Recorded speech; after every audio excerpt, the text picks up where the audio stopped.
Hi all, as promised I was going to make a video about the R32, show you around the vehicle and show you exactly what I've done with the vehicle in terms of modifications before it goes in for its engine change, so conversion. So basically I'll show you around in sections of the vehicle. I've had to film this twice, or sections of this video twice, because the Rode mic cut out. So now that it's working, hopefully this will get patched together and it'll be a nice smooth video, and I'll show you around the braking, the suspension, the Haldex, all the bushing, everything that was done to the vehicle prior, not prior to my ownership, but within my ownership and prior to it as well. So I'll show you around. Everything that needs done to this vehicle has been done in terms of handling the performance. Once the performance upgrades have been completed, then it means that I've done everything that needs to be done safety wise, so it can handle the power once it's been put down, basically.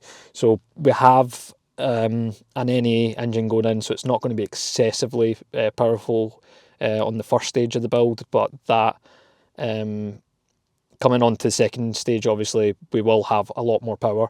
So that means basically we can handle the power, and we have everything in terms of safety aspects looked at before we go and put anything like the turbo in. So I don't want I don't want to be crashing the car halfway through a video just because I've not bothered upgrading the brakes, because I've went cheap on it. But normally I wouldn't think it would be an issue with the standard parts on the car, especially if it's only getting naturally aspirated first, whereas if it's turboed, then it's going to run a lot more power. So I'm assuming it will need some upgrades here and there, but I've went overkill on most of the upgrades, so I would think it would handle all the power of the turbo as well as the R36 block. So yeah, I'll just show you around the vehicle and I'll crack on with this. Yeah. To begin with, we'll start with the suspension and the brakes. So the suspension is on BC Racing coilovers. Please ignore this because this was on air ride prior to having these fitted. I took out the air ride, and usually you have to drill out holes to make it fit. So with the BC Racing coilovers, they come with adjustments for the shock absorbers. So you've got a setting for 30 clicks, I believe, to stiffen up the dampers, and you can soften them up as well. So it's 30 clicks at the front and 30 clicks at the back. The dials do come separate for the front. The rears are fixed, so the dials are actually still on them, the rears. You also have the brakes. So the brakes at the front were done already by the prior owner. The good thing about these is that they're two-piece 334mm discs at the front. They're a lot larger than the originals. I believe the originals are 312, but you'll find is the rears are actually on 312s now, so they've been upgraded to larger discs as well. The difference for the front, I was thinking maybe at some stage when I do have to replace these discs, I will go for the drilled and grooved. Bit more expensive, but they'll match the rears, because that I'll move on to that in a minute. So with the fronts, there is 6-pot calipers, Porsche Cayenne Brembo calipers, 18Z. So 18Z simply means obviously the size of the wheel. You get the 17Zs as well, so they were to retrofit obviously 17-inch wheels, 18-inch. You got to also check the ET, the offset of the wheel as well, in order for that to clear. So if you find like me where they don't fit over, because these are quite spacious wheels anyway, so they're ET45, a positive offset, and they're 19-inch as well, so you think there was enough clearance, but I've still had to space them out by at least 25mm, which is a considerable amount of spacing that you think the wheel is large enough to accommodate calipers that size. So you need to do a little bit of research into it. I do happen to have an offset measurer tool, so you can mount it to the hub You can measure the offset. Saves you going out and buying the incorrect set of wheels and finding out later that they don't even fit around over the calipers, or even just in general don't fit at all. So if you are unsure of that and you are looking to if you're looking for something a bit nice and simple, then reach out to me in the comment section. I can hook you up with a offset measuring tool you can mount to your hub and work out exactly what kind of wheels can fit over what caliper. So with this, there is Brembo pads as well, obviously, providing you with plenty of braking power. At the back as well are 4-pot Porsche Cayenne Brembo brakes as well. So this is the twin caliper setup. It's actually called Tween, so that's TWEEN. And what you'll find is with the OEM caliper, if you're not already aware, it actually sits on this side.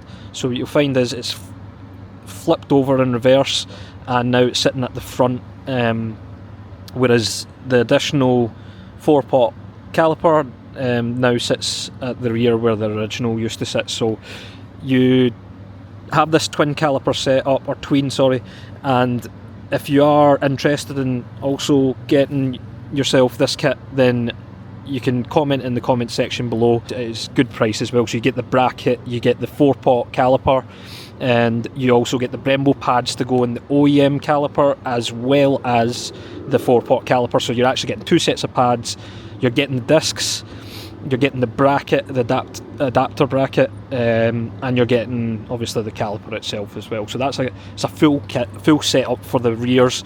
The only thing that I would like to say to you is when you are fitting this kit, you're going to have to look out for a lot of stuff. Like, so say for instance, you could be looking at inner barrel size. So you'll find is very quickly I picked the wrong style of wheel, which were Rotiform RSEs, and they were scraping off on the inside, just based around the way the caliper sits. You can see there is plenty of clearance, but at one point in time when I had 18-inch RSE wheels on, literally had issues on the inside of it. So they were scraping and they're also knocking the balances off. I had to actually get it statically balanced in order for it to accommodate the calipers. Some people grind them off on the end with the OEM because the OEM's not got any hydraulic brake fluid running through it anymore. But I did try that, but it's such a nightmare. Just get the correct wheels. I put them on bolas. Bolas seem to clear.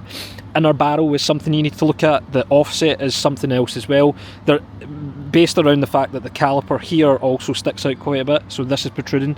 So at the front, I did show you earlier, they were spaced out 25mm. At the rears, they're 20mm. So they're actually less spaced out at the back. I will probably look to sort that at some stage. Maybe I want to balance them out both at 25mm, just so that it kind of looks a bit better. Also, you can see there they're drilled and grooved Audi TT front discs. That is part of the kit. They're 312, so they're actually front discs off of Audi TT or any kind of similar VAG that takes that fitment of discs. And originally what you'd find is we could have put them on there, straight fit, but instead of that we went with the 334mm discs at the front, so that's upgraded quite a bit. And then they were originally a lot smaller. I think they're like, don't quote me on it, but I know they're in the 200s. I don't know exact measurement beforehand. I can't remember now, but I have upgraded them. Good spec up, front and rear. If you ask me, does the brake servo keep up with it? It does. The fronts, I found when I had them upgraded, they were quite like the vehicle would dive forward, nose first, obviously, because the weight of the engine is at the front, as well as most of the stopping power seemed to be at the front as well, whereas the rears seemed a bit light fitted at the time. So what I thought is I'll upgrade the rears as well.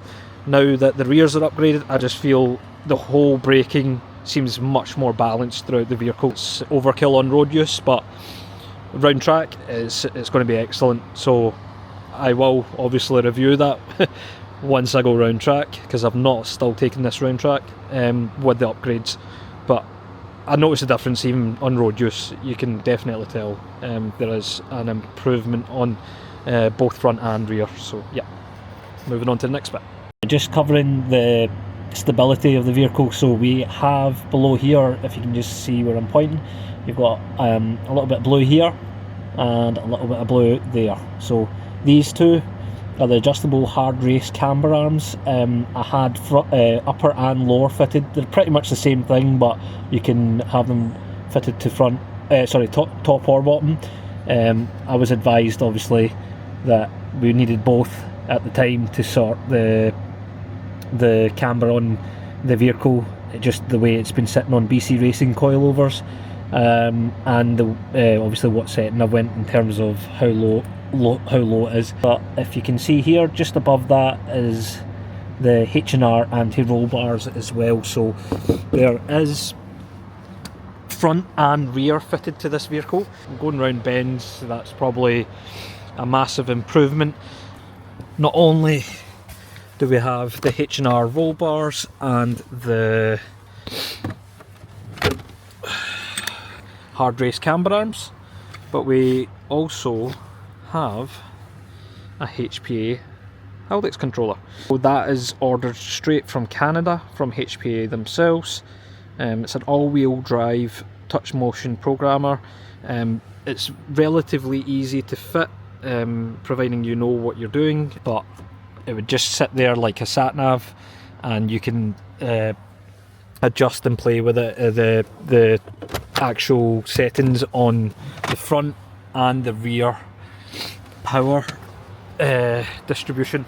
So with the power being set, I think naturally on these 60-40, I think some people have debated that, but I think 60-40 front to rear power ratio is what the standard is for these cars.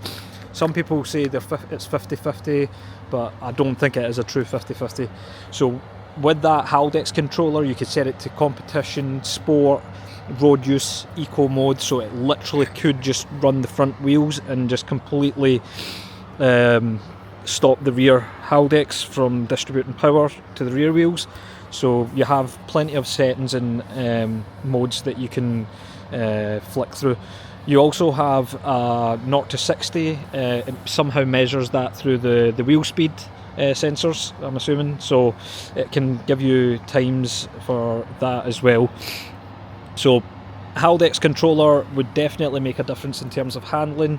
I have put more power to the rear and I've definitely felt the difference.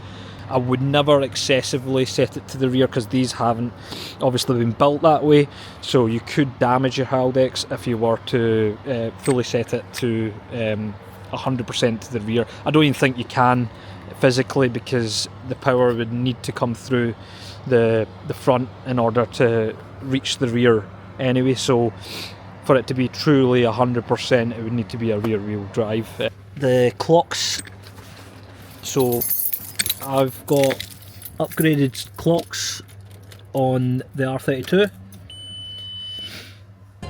So some of the settings that you get here, you can actually put on diagnostics and you can actually clear lights.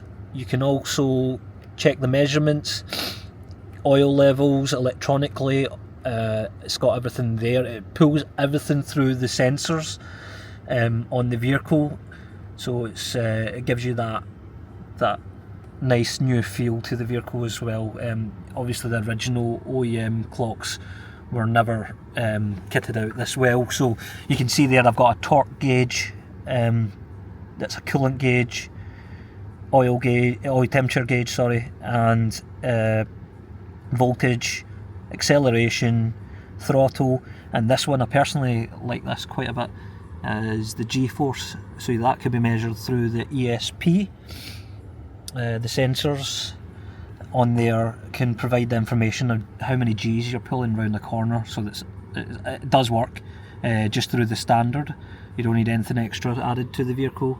And then you've got the RPM and boost, which is something that I'm going to try and utilise when the build for the turbo has completely finished. So that is another thing, just something extra that I thought was quite handy to have. Another point just before we finish off here, I've also went with a DAB radio, so I think this was the 130 Pioneer one, and you can just make out just at the top left here, that's the aerial for it. I think I could have put it in a better place, but I think the way they mount these, you need to have a good earth on the inside, so we've mounted it to the inside of the, I think it's the B pillar, so yeah, or A pillar. But yeah, that now gives me digital radio, and I can also hook up Apple CarPlay. One other thing to point out is the reason why I went for this specific vehicle is the sunroof. So I've not had a R32 or any Mark IV, to be honest, with a sunroof. And another point to note as well, before we went with the 4-point harness along with the anniversary trim, I got anniversary seat belts as well, so they had that nice little red stitching to the side. Did cost quite a bit, and you'll probably find that's because they get broken off anniversaries. So another thing that the R32 didn't have, which the anniversary did, which I think it sucks a bit, because there's a lot about the R32 that gives it that specific look, but to have the anniversary have things that the R32 didn't, yet the price tag of the R32 was much more. A lot of people have been asking me, what headlights am I running? These are VX tuning headlights, so these are ordered straight from the US. The weight on these is quite considerable, just based around the demand, and I believe VX tuning did say that they were having issues at the time with their suppliers, so it is a positive that I got them in the end, which is good. There was a bit more weight, but it's worth the weight, so I don't know if you've seen these in action, but on my social media, you can see on Instagram, I've posted a couple of videos of the Demon Eyes. You can get Demon Eyes, you can get Angel Eyes as well, so you can have the Angel Eyes fitted as well as Demon Eyes. You can get some logos etched in, so you can get the R badge etched in, and that will actually, you can see it shine down where it hits the floor. Volkswagen, anything that's all customizable, and you can go for the US spec indicators, which I have. You can get these clear or amber. I obviously went for the amber. I did quite fancy the darker ones, but they stopped doing them in the new generation headlights that they've done. So these, I believe, are Gen 2. The light off these is really good. You can get these from the US, but you also need to buy, I believe, a adapter to turn these from, I think it's xenon to halogen. So you have, I think it's a 12 pin to 10 pin or 10 pin to 12 pin adapter wire, and it's fitted to these. I only found this out after I bought the headlights. I should have did a bit of research into it before I bought them, so I waited about for an additional week or two to try and get those from Germany. I can provide you the links if you need them for both of these parts, sorry, the wiring loom as well as the VX tuning headlights. You can comment in the comment section below, and I can direct you in the right way, the right path. Also, that's the controller. I've just found out something else with this as well. I've been running these in tandem with one another, so you'll find is if they shine blue, they'll shine together. But what you can also do is you can rewire the controller. You can plug it in a way that you're using them separately. So what you can do is you can run a different setup in terms of the controller can run a red, like say the Demon Eye, it'll be running red on this side, and you can run blue on that side, so you can actually go a bit crazy with these. So there's a lot of things you can do with them. The lights themselves are like a matte black inside. You can get the bezels done gloss, or you can get them done matte. You could also go black, silver, kind of chrome. Sorry, chrome. That's the choices that you have. So there's a lot of other things you can do with these headlights as well. I also have a plate that's removable. I don't know if you've heard of these lot. They're quite well known, Magna plates. So gives the car a nice clean look. Definitely recommend this. Just when you're taking videos and pictures and that, the last thing you want to do is forget the plate, which I've done at least 3 times now. So it's yeah, don't lose your plate, because then you lose the magnets and the plate itself as well, and then you're gonna have to buy both of them as well, so it's not great. So that's cosmetics wise. Headlights look really good, it finishes it off well.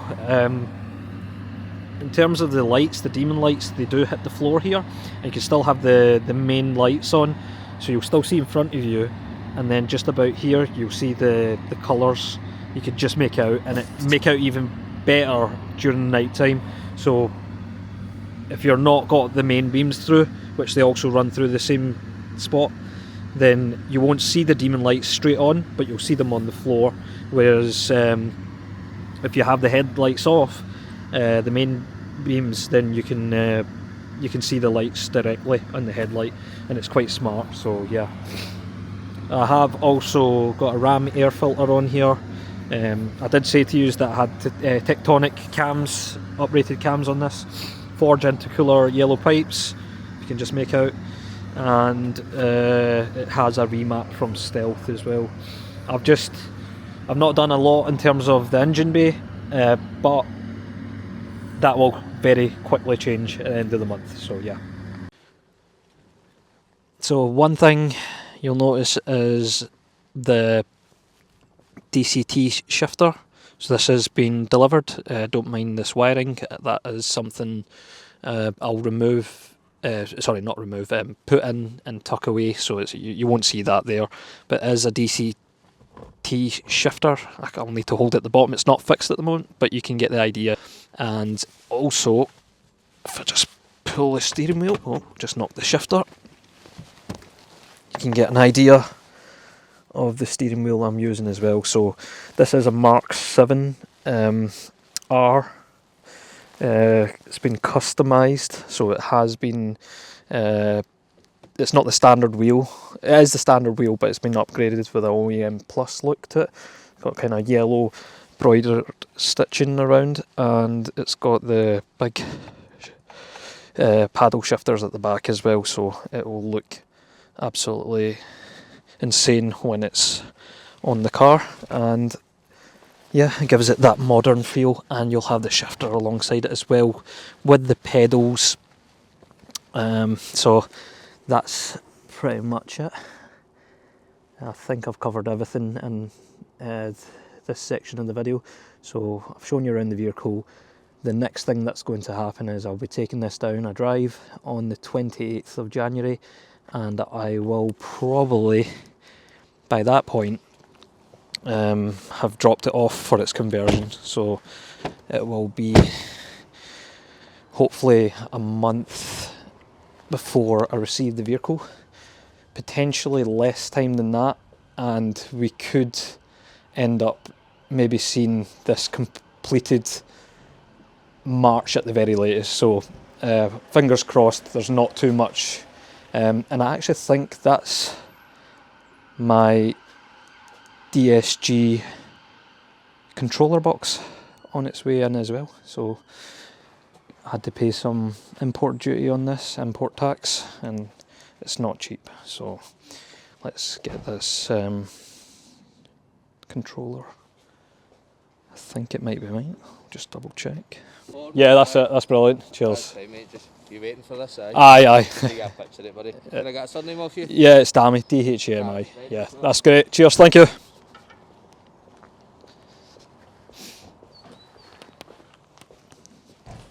So, not DCT shifter, but DSG controller box. So this will go with the DCT shifter. I have been waiting for this for a considerable amount of time, providing it was supposed to be with me in December, so just in time for me filming this video as well, funny enough. Doesn't always happen. But I need to take a couple of pictures of this before I send it down to where I'm going. So this has to make the trip before me, because we need to do a couple of tests on it to see if everything works on it. So this is it. It's from the Netherlands. The shifter was from Poland, so I've had to pay import tax on both of them. Kind of worked out about the same amount. It's just an extra cost at the end of the day, isn't it? So, but this is the controller. So this is what will help me use the DCT shifter before I get the EMU wiring or EMU black put into the car.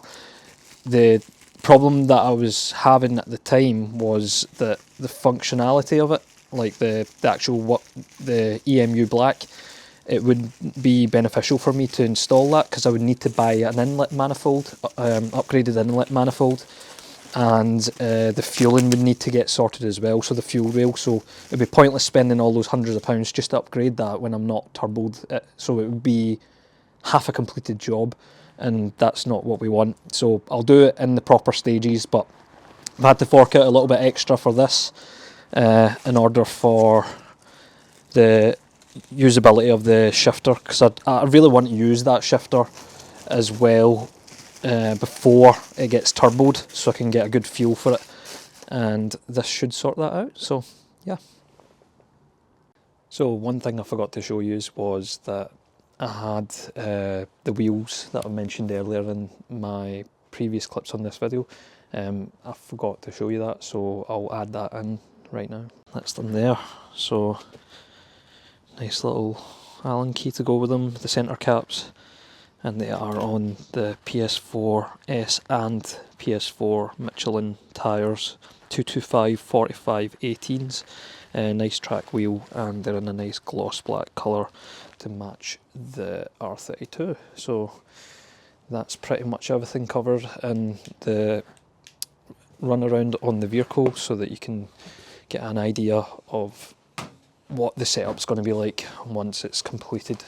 So that's everything. That's it from me. And the next time we'll probably make a video on this. It'll hopefully be when I make the trip down south to Brighton, I think it is. Bexhill-on-Sea. That's the one. So nice, good drive. 8.5 hours. It'll be the longest drive in a while, so I'll be looking forward to it. And hopefully after that, the next update will be the actual conversion completed, or half completed in the first stage. So yep, see you in the next one.